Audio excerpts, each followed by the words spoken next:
Well, Georgia is front and center this midterm election night and could be for another month if a runoff is on the table. Here's a look at the Senate race in question as it stands so far. You can see just how close these two candidates are going with 70% reporting. Herschel Walker has the lead at this moment with 49.13%.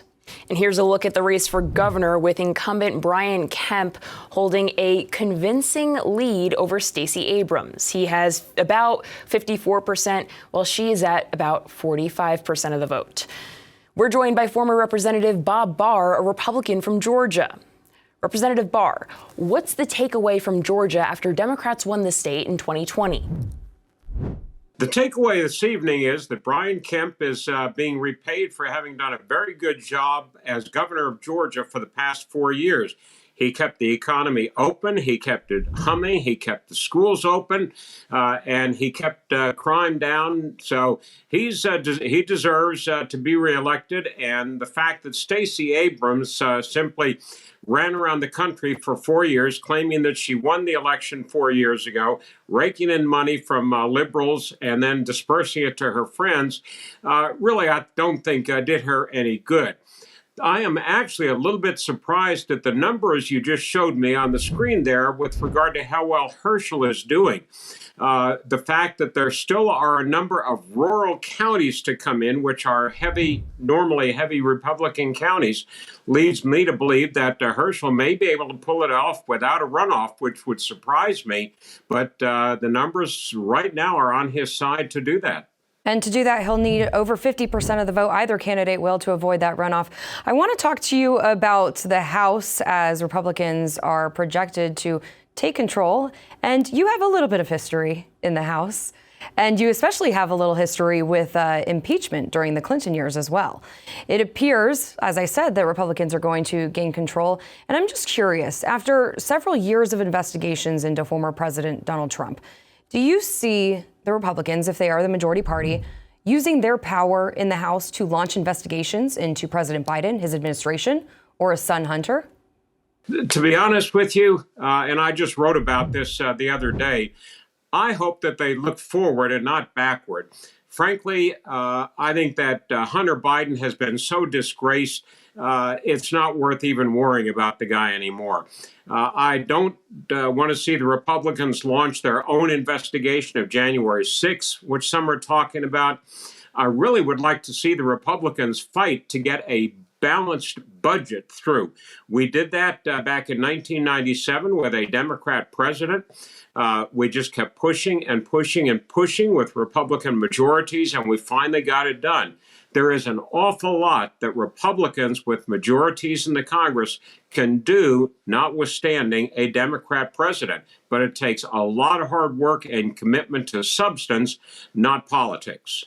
Does your hope that Republicans will look forward and not backward, does that apply to other potential investigations, such as those we've heard about potentially investigating the withdrawal from Afghanistan or the management of the pandemic? It depends on how they're focused. I think if the Republicans focus just on Afghanistan, they're missing the bigger picture. There are some very serious problems with our military that manifested themselves in Afghanistan, but extend far beyond that in terms of chain of command and the so-called woke policies being pursued by our military, which is hurting our readiness. If they focus on the bigger picture, also with the FBI, instead of focusing just on personalities or on the past with the FBI, but focus on restructuring the FBI so it is an accountable law enforcement agency like it used to be, then I would commend them, and I think they will be well repaid in the 2024 election. But if they just stick to the small picture of personalities at the FBI or simply Afghanistan and miss the bigger picture with their military and our defense policy, then it's not going to help them, I don't think, in the long run. We've heard from House Republicans and hopeful House Republicans that have some pretty lofty goals if they take control in this midterm night. What would be the challenges for Republicans controlling Congress while they still have a Democrat in the White House?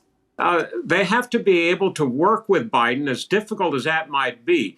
President Biden is not a Bill Clinton. Bill Clinton was an outstanding political animal, and he recognized that with Newt Gingrich as the Speaker of the House, both of them could accomplish things for which both of them could claim credit.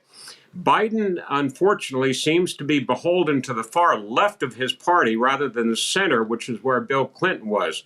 So working with Biden is going to be more difficult than working with Clinton was, but the Republicans have to be able to put together a solid budget beginning next year and push it through. It may take 3, 4, 5, 6 iterations of that, but eventually Biden will have to sign it if the Republicans stick to their guns, and they can include in that some restrictions on spending that can help with immigration and with military policy, but they have to be focused. They can't just go after everything, and they have to, I think it's important for them not to worry about impeaching Biden.